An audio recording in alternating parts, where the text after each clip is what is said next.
Hi there, welcome to my channel. In today's video, I'm going to show you how to use fold over elastic.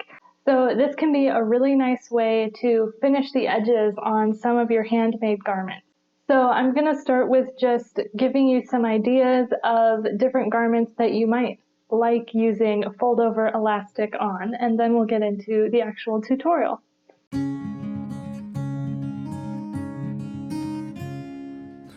Here I have 4 examples of garments that you might want to use fold over elastic as a finish on.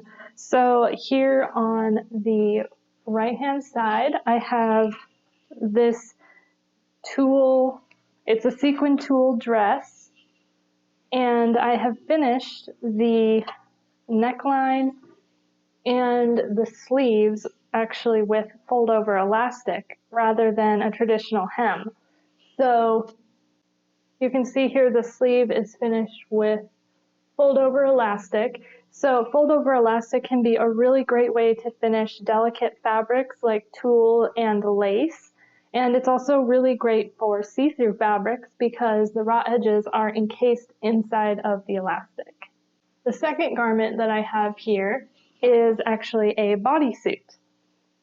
So this is just made out of a jersey knit fabric, and I have finished the neckline and the armholes with fold over elastic. And I've actually even used the fold over elastic to create my straps. So it's a fun way also to create a spaghetti strap kind of look.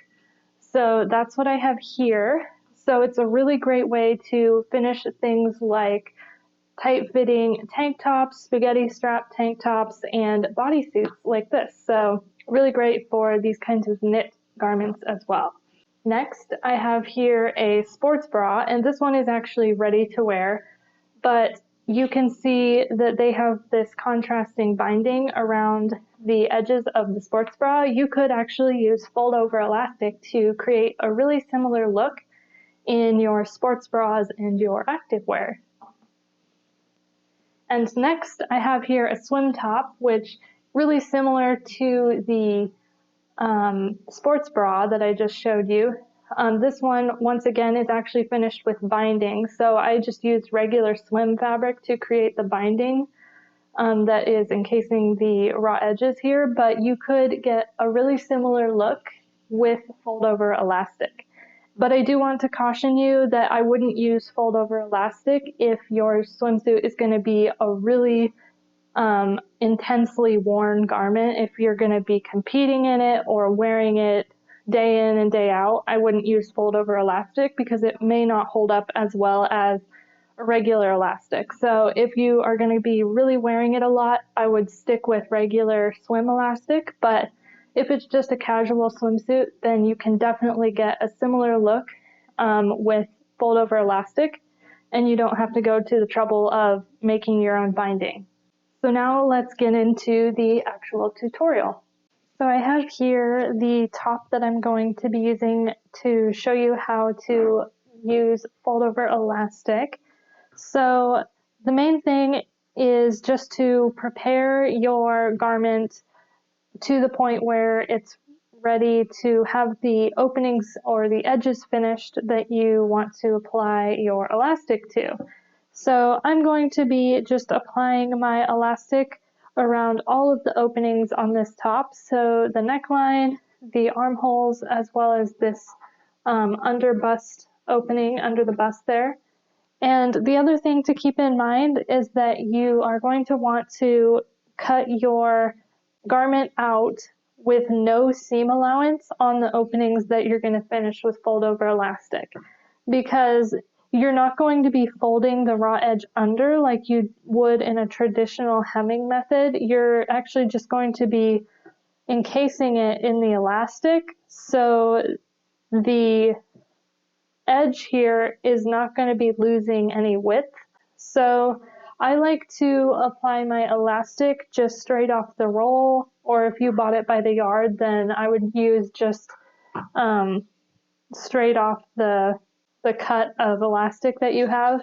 I'll just show you one of the openings here, and I think I'm going to show you one of the armhole openings. So we're going to be doing this armhole. So what I'm going to be doing is simply encasing the edge of the fabric into the elastic. And I like to start at the back so that the seam is at the back.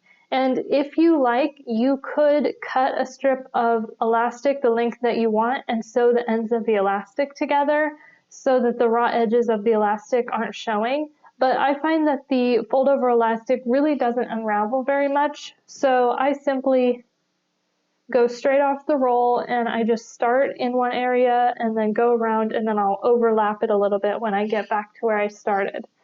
So I'm going to show you this at the machine because I don't like to pin this. It works a whole lot better if you just feed it through the machine as you're folding the elastic around the fabric. Alrighty guys, so we're at the sewing machine and I'm going to go ahead and set it for a zigzag stitch. And just use whatever zigzag stitch you generally use for top stitching your knits. So I'm using a width of 4 and a length of 1.5. And I also have a stretch needle in because that's typically what works best for me when I'm sewing elastic. So I've got the end of my fold over elastic here. And the part that's going to be on the outside is the shinier side of the elastic. So this is the outside, this is the inside. And then I have here the opening that I'm going to be finishing. And I'm starting at the back, like I said. And I'm just going to simply lay the fabric over the elastic. And then, so the fabric is covering half of the elastic, and I have the wrong side of my fabric facing the wrong side of my elastic, and then I'm going to fold the elastic up and over to encase the fabric. So you're literally just encasing the edge of the fabric in the elastic. So then I'm going to bring that under the presser foot. Presser foot is down. And I'm just going to start sewing right up the center of my folded elastic. I'm going to do a small back stitch and then keep going.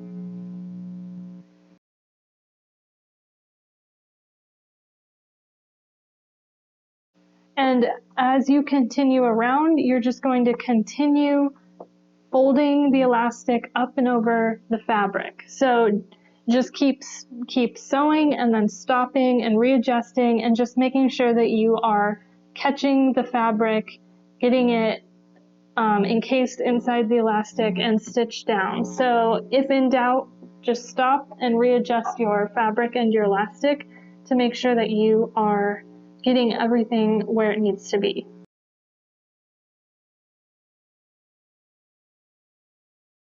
And as I'm sewing, I'm not stretching anything.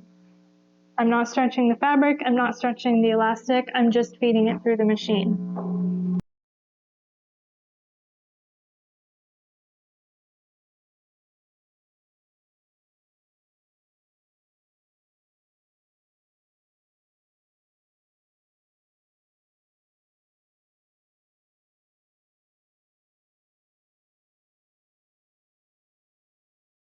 Alright, I'm almost back to the beginning here. So I'm going to snip my thread tails off of where I started here. And once you reach the fold over elastic where you started, we're just going to overlap it a little bit. So just keep folding up and over the other elastic until you've overlapped it about a ½ inch, and then do a little back stitch, trim your thread tails, and you can cut this excess fabric or excess elastic off.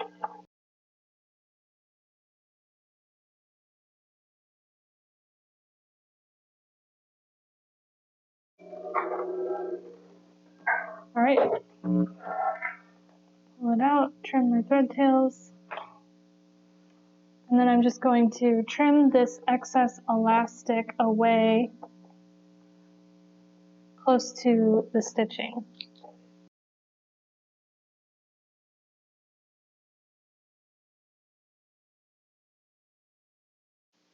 Alrighty, so here's what it looks like now that it's been finished.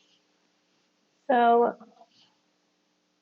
that's all there is to it, and it does take a bit of practice to get your overlap looking nice, but that's why we put it in the back, so that if there's any issue, it's not going to be in the front where it's really obvious. So yeah, here's what it looks like.